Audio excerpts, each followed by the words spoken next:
Assalamualaikum warahmatullahi wabarakatuh. Materi kita pada hari ini yaitu tentang model data relasional.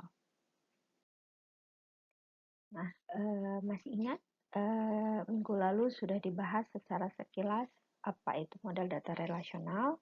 Ya, walaupun baru terkait dengan model data secara umumnya, kemudian ada contoh-contohnya. Ya, jadi hari ini kita akan melihat lebih detail, lebih lanjut mengenai model data relasional itu seperti apa. Ya, juga eh, tentang entity relationship diagram. Nah, sebelum saya menjelaskan terkait dengan model data relasional, sebelumnya saya akan menjelaskan tentang database lifecycle. Jadi, ya, saat kita melakukan perancangan sebuah basis data, ada beberapa tahapan yang harus kita lakukan. Jadi, tahapan-tahapan ini kita sebut dia sebagai database lifecycle. Nah, ataupun dalam bahasa Indonesianya sebagai siklus daripada suatu basis data. Nah, siklus hidup dari basis data ini kita mulai dari perancangan, ya, dari perancangan hingga sampai basis data tersebut kita implementasikan. Nah, gambaran daripada siklus ini kita lihat pada slide berikutnya. Nah, ini adalah gambaran dari siklus hidup atau database life cycle. Ya, jadi lebih kurang di sini ada sekitar 4 bagian sebetulnya. Kita mulai dari awal sekali keperluan, kemudian logical design, berikutnya physical design, dan terakhir adalah implementation. Nah, jadi karena ini dikatakan sebagai siklus, maknanya berarti sesudah sampai tahap terakhir ini bisa saja akan berulang kembali. Nah, makanya dia berupa siklus. Siklus itu kan dia berulang ya, jadi bisa berulang kembali dari awal.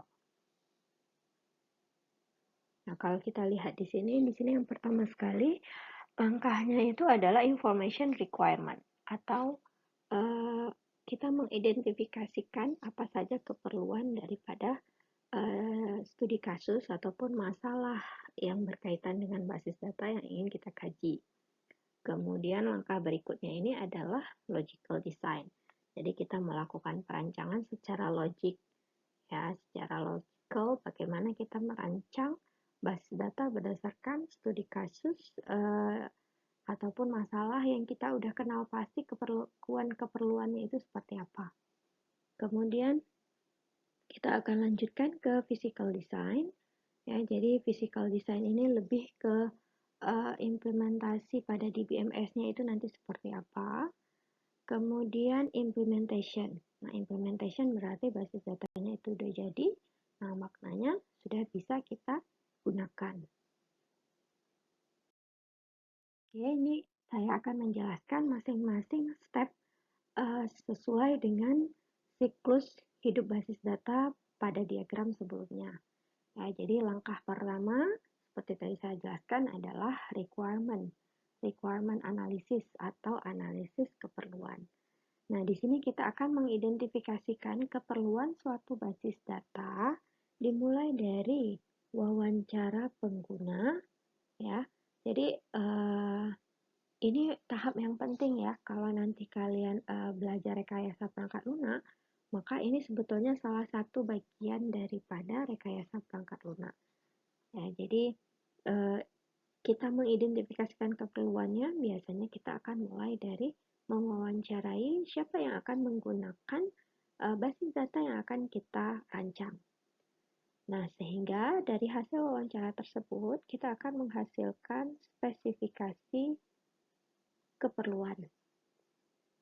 Nah, spesifikasi tersebut ya bisa berupa apa saja data yang terlibat dalam proses bisnis, kemudian hubungan antar data tersebut, kemudian juga platform software ya untuk implementasinya itu nanti seperti apa.